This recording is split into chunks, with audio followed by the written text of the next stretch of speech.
ఉదయ నమస్కారం అందరికీ.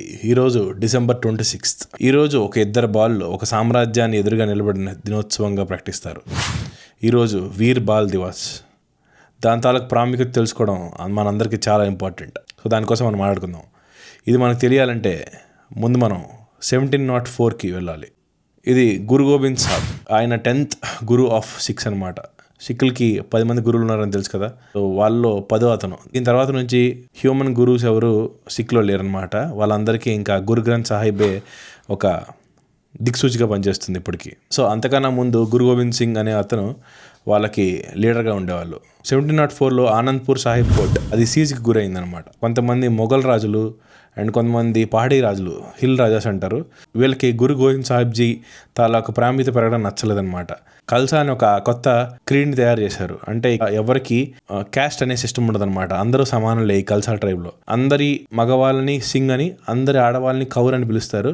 ఇందులో ఏ క్యాస్ట్ సిస్టమ్ అనేది ఉండదన్నమాట. ఈ ఆనంద్పూర్ సాహిబ్ ఫోర్ట్ ఏదైతే ఉందో అది చాలా పకడ్బందీగా ప్లాన్ చేసిన ఫోర్ట్. దీని చుట్టూరు 5 ఫోర్ట్స్ ఉంటాయి అనమాట. సో ఈ 5 ఫోర్ట్స్ వల్ల ఇది ఒక శత్రు దుర్భేద్యమైన ఫోర్ట్ లా తయారైంది. సో చాలా మంది రాజులు విపరీతంగా దండెత్తున్నా గెలలేకపోయారు. సో లాస్ట్కి ఏం చేశారంటే కాల్వేరానికి వచ్చారు. వాళ్ళు విపరీతమైన ఓత్స్ అంటే ప్రామిసెస్ చేయడం మొదలు పెట్టారు. ఈ ప్రామిసెస్ అన్ని ఒట్టి సుత్తి మాటలే అని చెప్పి గురు గోబింద్ సాహిబ్జీకి తెలుసు. ఏంటంటే పాడి రాజులు మొఘల్ రాజులు కలిపి మీరు కానీ లొంగిపోతే, సరెండర్ అయితే మీ తాలూకా ఆర్మీని ఏం చెయ్యం, మీ ఆర్మీకి మీ మనుషులకి మేము రక్షణ ఇస్తామని చెప్పారనమాట. సో అంతకన్నా ముందు ఏం చేశారంటే దీన్ని సీజ్ చేశారు. సీజ్ చేయడం వల్ల ఆనందపూర్ సాహిబ్ ఫోర్ట్ లో ఉన్న వాళ్ళకి తిండి సరిగ్గా లేక లీవ్స్ అండ్ బాక్స్ తినడం మొదలు పెట్టారు. అంటే వాళ్ళకి సరైన తిండి లేక బాధపడుతున్నారు. ఇదంతా చూసిన గురు గోబింద్ సాహిబ్ ఒక ఎద్దుల బండి మీద చెత్త పడేసి దాని చుట్టూరు కొంచెం కాస్ట్లీ వస్త్రాలు లాంటివి పెట్టి పంపించారనమాట. అయితే ఫోర్ట్ దాటిని కొన్ని క్షణాల మీద దాని మీద దొండగలు దాడి చేశారు. అందరికీ అర్థమైపోయి మాట మీద నిలబడరు అని చెప్పి ఈ పహాడీ రాజులు ఎవరైతే ఉన్నారో వాళ్ళు అండ్ మొఘల్ రాజులు. కానీ ఏం చేయలేక వాళ్ళ ఫాలోవర్స్ వాళ్ళకి దుస్థితి చూసి at last one day Guru Gobind Sahib ఖచ్చితంగా ఫోర్ట్ ని వదలాల్సి వచ్చిందనమాట. ఇలా ఎప్పుడైతే అతను బయటకు వచ్చారో కాసేపటికి పోయినాక నది దగ్గరికి వచ్చారు. ఆ రోజు ఫుల్ గా నది ఫ్లడ్డ్ గా ఉంది. కానీ మధ్యలో అనుకున్నట్టుగానే ఈ మొఘల్ రాజులు అండ్ ఈ పహాడీ రాజులు కలిపి యుద్ధం ప్రకటించారు వీళ్ళపైన. యుద్ధంలో అటు ఇటుగా అయ్యి ఫ్యామిలీ మొత్తం సెపరేట్ అయిపోయింది. గురు గోబింద్ సాహిబ్ తో పెద్ద పిల్లలు ఇద్దరు కలిసి ఉన్నారు, కానీ ఇద్దరు చిన్నపిల్లలు అండ్ వాళ్ళ మదర్ గుర్జాజీ వీళ్ళందరూ కలిపి సెపరేట్ అయిపోయారు అనమాట.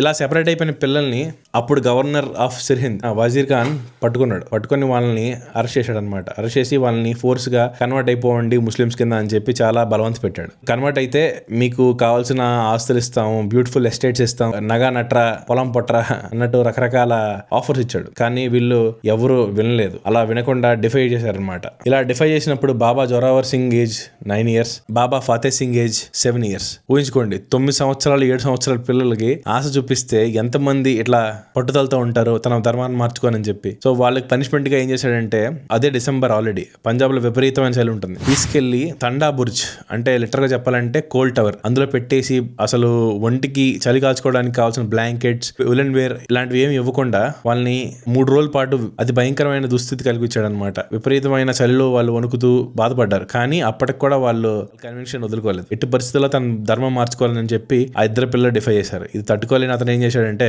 సజీవంగా వాళ్ళని సమాజ్ చేయడానికి శిక్ష చేశాడు అనమాట. ఒక ప్లాట్ఫామ్ మీద నిల్చుని పెట్టుకొని వాళ్ళిద్దరిని పక్కన పెట్టి వాళ్ళ తాలూకా పై వరకు ఇటుకలు పేర్చుకుంటూ సమాధిని చేయడం మొదలు పెట్టారు. ఆ గోడ మెడ వరకు వచ్చినా సరే వాళ్ళు కించిత్ భయపడకుండా అలాగే ధైర్యంగా ఉన్నారనమాట. గురు గ్రంథ్ సాహిబ్ లో చెప్పిన హింస ఏవైతే ఉంటాయో వాటిని స్మరించుకుంటూ దేవుడిని ధ్యానించుకుంటూ వాళ్ళ తాలూకా తాతగారు గురు తేజ్ బహదూర్ ఆయన చేసిన త్యాగాన్ని గుర్తించుకుంటూ వీళ్ళందరూ మేము ధర్మాన్ని అయితే మారం అని చెప్పి చాలా ధైర్యంగా నిలబడ్డారు. ఎంతవరకు అంటే ఇంకా చావు దగ్గరకు వచ్చేసింది, నెత్తిపై వరకు కూడా ఇటుకలు వచ్చినాయి. అయినా సరే వాళ్ళు కించిత్ భయం కూడా చూపించలేదు. కానీ తర్వాత ఏమైందంటే ఇక్కడ 2 అకౌంట్స్ ఉంటాయి. ఒక అకౌంట్ ఏం చెప్తుందంటే ఆ వాల్ కొంచెం పైకి లెగ్గానే అక్కడ నుంచి కొలాప్స్ అయిపోయి వాళ్ళు చనిపోయారని చెప్తుంది. అండ్ ఇంకొకటి ఏం చెప్తుందంటే వాళ్ళు గోడ మొత్తం కట్టేశాక లోపల ఊపిరాడక వెలవెలాడుతూ చనిపోయారని చెప్తుంది. అయితే ఇంకొక అకౌంట్ ఏం చెప్తుందంటే వాళ్ళు కడుతున్నప్పుడు గోడ పడిపోయిన తర్వాత అప్పటికి కూడా పిల్లలకు దెబ్బలు తగిలే కానీ చనిపోకపోయేసరికి వాళ్ళని ఎగ్జిక్యూట్ చేయమని చెప్పారు. సో వాళ్ళని స్వాట్ తో చంపేశారు అని చెప్పి ఇంకొక అకౌంట్ కూడా చెప్తుంది. ఏదైనా సరే అంత చిన్న పిల్లలు అయినప్పటికీ సరే వాళ్ళని బాబా అని ఎందుకు పిలుస్తారంటే, బాబా అంటే బేసిక్ గా ఒక వైస్ మ్యాన్ అని అర్థం అనమాట. అంత చిన్న వయసులో కూడా వాళ్ళకి అంత జ్ఞానం అభిమానం అంత కమిట్మెంట్ ఉంది కాబట్టి వాళ్ళని బాబాస్ కింద అంటారు.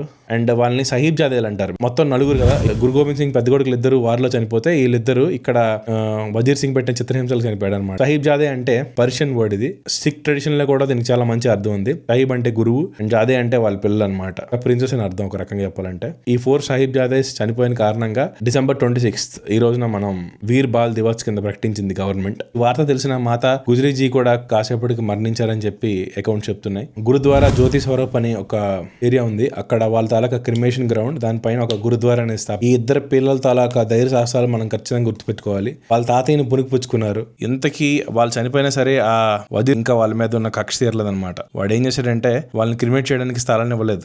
క్రిమేట్ చేయాలి అంటే అక్కడ ఒక చిన్న స్థలానికి సరిపడా గోల్డ్ కాయిన్స్ ఇస్తే మాత్రమే దానికి స్థలం ఇస్తాను అక్కడ పూడ్చుకోవడానికి అని చెప్పాడు. అప్పుడు ఒక హిందూ మర్చెంట్, ఆయన పేరు దివాన్ తోడర్మాల్, కొంచెం సంపన్నమైన హిందూ మర్చెంట్ అనమాట. ఆయన ఏం చేశాడంటే తన దగ్గర ఉన్న యావత్ ఆస్తి మొత్తాన్ని గోల్డ్ కాయిన్స్ కింద మార్చేసి ఆ గోల్డ్ కాయిన్స్ తో ఆ ఏరియాని కొన్నాడు. అక్కడే ఈ వీరులిద్దరిని క్రిమేట్ చేశారనమాట. అంత చిన్న వయసులోనే వాళ్ళ ధర్మం కోసం అందరినీ ఎదిరించి ప్రాణత్యాగం చేసిన ఆ ఇద్దరు వీరులను తలుచుకుంటూ జై హింద్, జై భారత్.